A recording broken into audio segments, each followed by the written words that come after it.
ឲ្យខ្ញុំផ្អែកស្មើចង់មានមនុស្សម្នាក់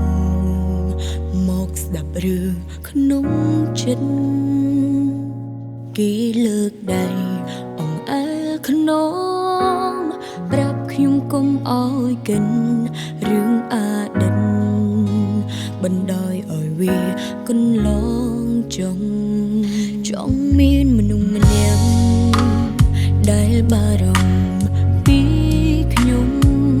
ចង់មានមនុស្សម្នាក់តម្រង់ផ្លូវខ្ញុំពេលខំគឺមិនអាចល្អក្រុមដុំក៏គេមិនចាប់កុំហុង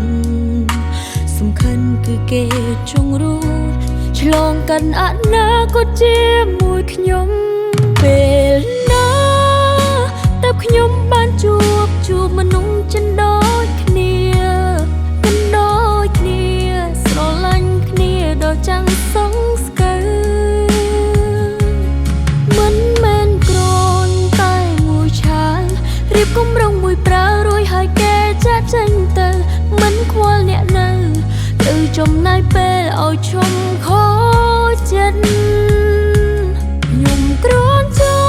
ង់បានជីវិតមួយដែលសាមញ្ញ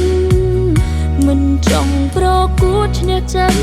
រូបបែបសាមញ្ញបំផុតប្រឹងទៅធ្វើការមកវិញមានអ្នកចាំផ្លូវផ្ដល់កម្លាំងចិត្តរៀបគម្រោងក៏ជីវិតរហូតជោគជ័យជាមួយគ្នា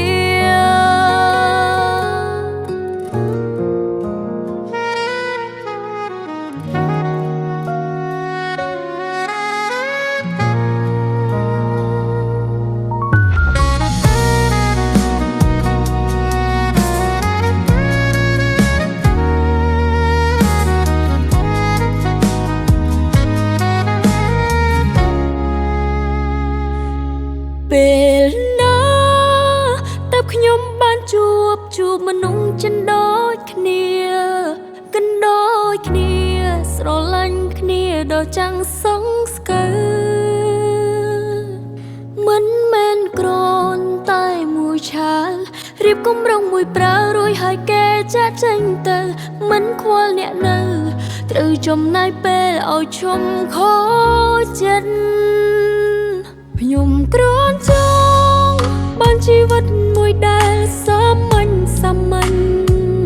មិនចង់ប្រកួតឈ្នះចាញ់រូបបែបសាមញ្ញបំផុតប្រឹងទៅធ្វើការមកវិញមានអ្នកចាំផ្លូវផ្ដល់កម្លាំងចិត្តរៀបគម្រោងក៏ជីវិតរហូតជោគជ័យជាមួយគ្នា